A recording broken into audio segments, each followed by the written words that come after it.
ಓಂ ಶ್ರೀ ಪರಮಾತ್ಮನೇ ನಮಃ. ಕಣಕಣನಲ್ಲಿ ಚರಚರನಲ್ಲಿ ಒಳಗಡೆ ಮತ್ತು ಹೊರಗಡೆ ಅಂತರ್ಯಾಮಿ ರೂಪದಿಂದ ನಿವಾಸ ಮಾಡುತ್ತಿರುವ ಪರಮಪುರುಷ ಪರಮಾತ್ಮನೇ ನಾನು ನಮಸ್ಕಾರ ಮಾಡುತ್ತಿದ್ದೇನೆ. ವಿಷಯ ಏನೆಂದರೆ, ಇವತ್ತು ನಾವು 5,000 ವರ್ಷಗಳನ್ನು ಅಧಿಕ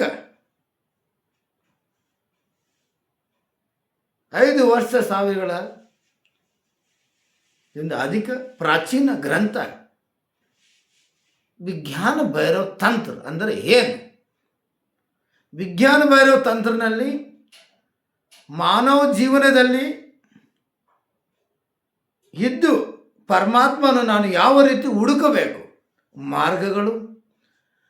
ವಿಜ್ಞಾನ ಭೈರವನಲ್ಲಿ ಶಿವನು ಪಾರ್ವತಿಗೆ ಹೇಳಿದ 112 ವಿಧಿಗಳು ಯಾವುವು?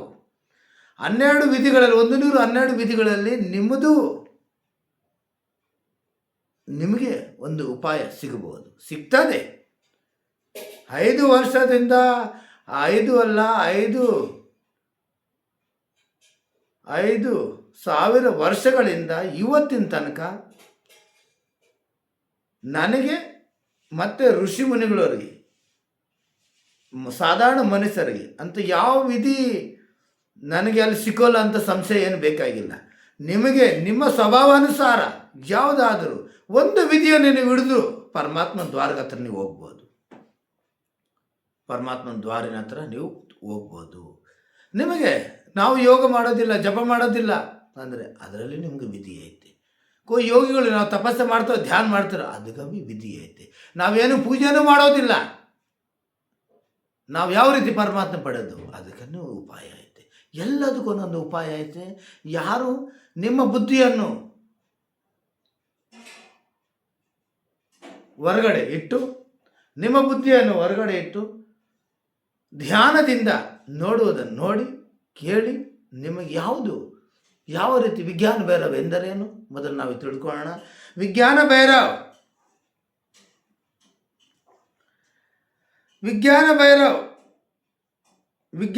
ತಂತ್ರ ಒಂದು ಸುಮಾರು 5,000 ವರ್ಷಗಳ ಪ್ರಾಚೀನ ಶೈವ ತಾಂತ್ರಿಕ ಗ್ರಂಥ.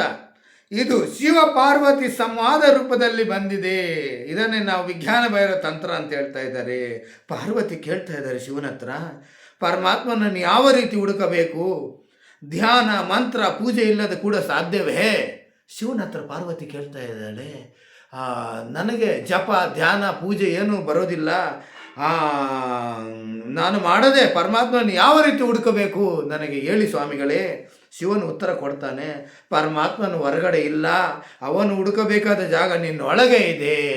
ಶಿವನು ಉತ್ತರ ಕೊಡ್ತಾ ಇದ್ದಾನೆ, ಪರಮಾತ್ಮನ ಹೊರಗಡೆ ಇಲ್ಲ, ಪರಮಾತ್ಮನ ಹುಡುಕುವ ಜಾಗ ನಿನ್ನ ಒಳಗೆ ಇದೆ ಅಂತ ಶಿವನು ಹೇಳ್ತಾ ಇದ್ದಾನೆ. ಅದೇ ಉತ್ತರಗಳಲ್ಲಿ 112 ಸೂತ್ರಗಳು. ನಾವೀಗ ಮೊದಲು ನೋಡೋಣ, ತಂತ್ರ ಅಂದರೆ ಏನು? ತಂತ್ರ ಅಂದರೆ ಧರ್ಮವಲ್ಲ, ಪೂಜೆ ವಿಧಾನವಲ್ಲ, ನಂಬಿಕೆ ವ್ಯವಸ್ಥೆಯಲ್ಲ. ತಂತ್ರ ಎಂದು ಅನುಭವದ ವಿಜ್ಞಾನವಾಗಿದೆ. ತಂತ್ರದ ಮೂಲ ಅರ್ಥ ಇದಾಗಿದೆ. ದೇಹವನ್ನು ತ್ಯಾಜಿಸಬೇಡ, ಮನಸ್ಸನ್ನು ಹತೋಟಿ ಮಾಡಬೇಡ, ಅನುಭವವನ್ನು ನಿರಾಕರಿಸಬೇಡ, ಅವರು ಎಲ್ಲವನ್ನು ಉಪಯೋಗವಾಗಿ ಬಳಸಿ, ಅದೇ ತಂತ್ರ. ಎಲ್ಲನೂ ಉಪಯೋಗವಾಗಿ ಬಳಸಬೇಕು, ಅದನ್ನು ನಾವು ತಂತ್ರ. ವಿಜ್ಞಾನ ಭೈರವ ಅಂದರೆ ಏನು? ವಿಜ್ಞಾನ ಅಂದರೆ ನೇರ ಅನುಭವದ ಜ್ಞಾನ. ಭೈರವ ಅಂದರೆ ನಿರ್ಮೀಯ ಶುದ್ಧ ಚೈತನ್ಯ ಸ್ಥಿತಿ ಆಗಿದೆ. ಇದನ್ನೇ ನಾವು ವಿಜ್ಞಾನ ಭೈರವ ಎಂದರೆ ಅನುಭವದಿಂದ ಭೈರವ ಸ್ಥಿತಿಗೆ ಹೋಗುವ ವಿಜ್ಞಾನ. ಅನುಭವದಿಂದ ನೀನು ತನ್ನನ್ನು ತಿಳಿದುಕೊಂಡು ಪರಮಾತ್ಮನನ್ನು ಅರಿಯುವ ಮಾರ್ಗ ಆಗಿದೆ. ನಾನು ಯಾರು? ನರದಿಂದ ಯಾವ ರೀತಿ ನಾರಾಯಣ ಆದ, ಅದನ್ನು ಯಾವ ರೀತಿ ನಾರಾಯಣ ಯಾವ ರೀತಿ ಆದ, ಇದೇ ಪ್ರಕಾರದಲ್ಲಿ ಅನುಭವದಿಂದ ಭೈರವ ಸ್ಥಿತಿಗೆ ಹೋಗುವ ಒಂದು ವಿಜ್ಞಾನ ಆಗಿದೆ. ಶಿವ ಪಾರ್ವತಿ ಸಂವಾದ ಸಾರ. ಪಾರ್ವತಿ ಕೇಳ್ತಾರೆ ಪ್ರಶ್ನೆ, ಧ್ಯಾನಕ್ಕೆ ಕುಳಿತುಕೊಳ್ಳದೆ, ಮಂತ್ರ ಜಪ ಮಾಡದೆ, ಪೂಜೆ ಮಾಡದೆ ಪರಮಾತ್ಮನನ್ನು ಹೇಗೆ ಪಡೆಯುವುದು? ಪಾರ್ವತಿ ಕೇಳ್ತಾ ಇದ್ದಾರೆ, ನಾನು ಮಂತ್ರ ಮಾಡದೆ, ಜಪ ಮಾಡದೆ, ಪೂಜೆ ಮಾಡದೆ ಯಾವ ರೀತಿ ನಾನು ಪರಮಾತ್ಮನನ್ನು ಪಡೆಯುವುದು, ನೀವು ಹೇಳಿ ಸ್ವಾಮಿಗಳೇ. ಆವಾಗ ಶಿವನು ಹೇಳ್ತಾ ಇದ್ದಾನೆ, ಶಿವನು ಉತ್ತರ ಕೊಡ್ತಾ ಇದ್ದಾನೆ, ನೀನು ಉಸಿರಾಡುವ ಕ್ಷಣದಲ್ಲಿ, ನೀನು ನೋಡುವ ದೃಷ್ಟಿಯಲ್ಲಿ, ನೀನು ಅನುಭವಿಸುವ ಶೂನ್ಯದಲ್ಲಿ ಅಲ್ಲೇ ಪರಮಾತ್ಮನಿದ್ದಾನೆ. ನೀನು ಉಸಿರಾಡುವ ಕ್ಷಣದಲ್ಲಿ, ನೀನು ನೋಡುವ ದೃಷ್ಟಿಯಲ್ಲಿ, ನೀನು ಅನುಭವಿಸುವ ಶೂನ್ಯದಲ್ಲಿ ಅಲ್ಲೇ ಪರಮಾತ್ಮನ ಇದ್ದಾನೆ. ಇಲ್ಲಿ ವಿಜ್ಞಾನ ಭೈರವನಲ್ಲಿ 112 ಸೂತ್ರಗಳು ಒಂದು ರೀತಿಯಲ್ಲ, ಮಾನವ ಎಲ್ಲ ಸ್ಥಿತಿಗಳಿಗೆ ಹೊಂದುವಂತೆ ವಿಭಾಗಿಸುವ ಉಸಿರಿನ ಮೂಲಕ ಧ್ಯಾನ. ಉಸಿರು ಒಳಗೆ ಹೋಗ್ತದೆ, ಹೊರಗೆ ಬರ್ತದೆ, ಹೋಗು ಮಧ್ಯದ ಶೂನ್ಯ, ಕುಂಭದ ಕ್ಷಣ ಅಕ್ಷರ ಚೈತನ್ಯ ಸ್ಪಷ್ಟತ. ಯಾವ ರೀತಿ ಉಸಿರು ತಗೊಳ್ತಾ ಇದ್ರಿ, ಒಳಗಡೆ ಹೋಗ್ತಾ ಇದೆ, ಅಲ್ಲೊಂದು ಕ್ಷಣದಲ್ಲಿ ಮಧ್ಯದಲ್ಲಿ ಒಂದು ಕ್ಷಣದಲ್ಲಿ ನಿಲ್ಲುತ್ತದೆ. ಮಧ್ಯಸ್ಥಾನವನ್ನು ನೀವು ಕೇಂದ್ರ ಬಿಂದುವಾಗಿ ಮಾಡಿ, ಇದರಿಂದ ನೀವು ಚೈತನ್ಯವನ್ನು ನೀವು ಪರಮಾತ್ಮನ ನೀವು ಅನುಭವ ಮಾಡಿಕೊಳ್ಳಬಹುದು. ದೃಷ್ಟಿಯ ಮೂಲಕ ಎರಡು ಭೂಮಧ್ಯ ಇಲ್ಲೇ ಆಜ್ಞೆ ಚಕ್ರ ಭೂಮಧ್ಯದಲ್ಲಿ ನೋಡಿ, ಅವ್ರು ಯಾವುದನ್ನು ನೋಡುವವನೇ ಕರಗುತ್ತಾನೆ. ಶಬ್ದದ ಮೂಲಕ ನಾದ ತಂತ್ರ. ಯಾವ ರೀತಿ ಆಂತರಿಕ ಶಬ್ದ, ಹೋಮ್ ನಾದ, ಅನಾದ ನಾದ, ಶಬ್ದದಿಂದ ಶೂನ್ಯಕ್ಕೆ ಎಲ್ಲ ಹೊರಗಡೆ ಶಬ್ದವನ್ನೆಲ್ಲ ನೀವು ಬಂದು ಮಾಡಿದಾಗ, ಹೊರಗಡೆ ಧ್ಯಾನದಲ್ಲಿ ನೀವು ನಮ್ಮ ಶರೀರದೊಳಗೆ ಪ್ರವೇಶ ಮಾಡಿದಾಗ ಆಗ ನಿನಗೆ ಕೇಳಿಸ್ತದೆ ನಾದ, ಏನೆಲ್ಲ ಆವಾಜ ಆಗ್ತದೆ, ಓಂ ನಾದ ಎಲ್ಲ ನೀವು ನಿಶಬ್ದಕ್ಕೆ ನಾವು ಶೂನ್ಯ ಅಂತ ಹೇಳ್ತೀವಿ. ದೇಹದ ಮೂಲಕ ದೇಹದಲ್ಲಿ ಸಂಚರಿಸುವ ಚೈತನ್ಯ, ದೇಹದಲ್ಲಿ ಯಾವ ರೀತಿ ಸ್ಪರ್ಶ, ಕಂಪನ, ಉಷ್ಣತೆ, ಇದೇ ದೇಹದ ದೇವಾಲಯ ಆಗಿದೆ. ಅವ್ರ ಭಾವನೆಯ ಮೂಲಕ ಪ್ರೇಮ, ಭಯ, ಆನಂದ, ದುಃಖ ಭಾವ ಶುದ್ಧ ಸಾಕ್ಷಿ ಆಗೋದು, ಭಾವವೇ ಧ್ಯಾನವಾಗುವುದು. ಅವರು ಶೂನ್ಯದ ಮೂಲಕ ನೀವು ಪರಮಾತ್ಮನ ಹತ್ರ ಹೋಗ್ಬೋದು. ಯಾವ ರೀತಿ ನಿದ್ರೆಗೆ ಮೊದಲು, ಎಚ್ಚರಿಕೆ ಮೊದಲು ಅವರು ಶೂನ್ಯವೇ ಬ್ರಹ್ಮವಾಗಿದೆ. ದೈನಂದಿನ ಜೀವನದಲ್ಲಿ ಯಾವ ರೀತಿ ನಾವು ಪರಮಾತ್ಮ ಅನುಭೂತಿ ಮಾಡಿಕೊಳ್ಳಬೇಕು?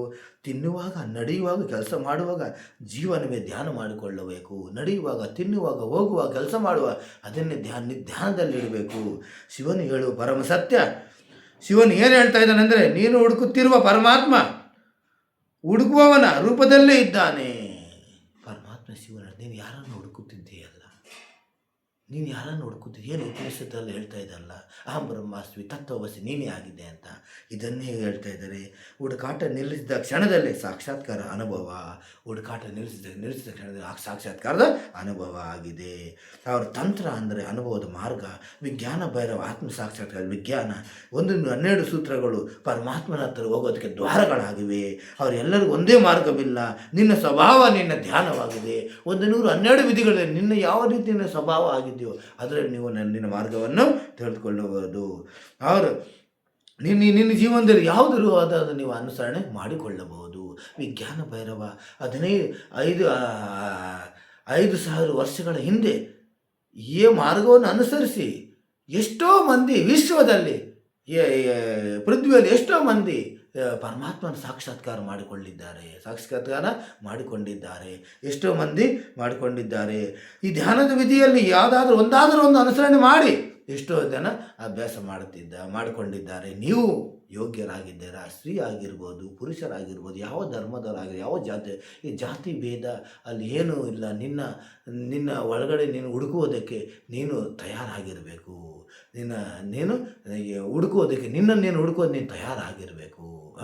ಓಂ ಶ್ರೀ ಪರಮಾತ್ಮನೇ ನಮಃ.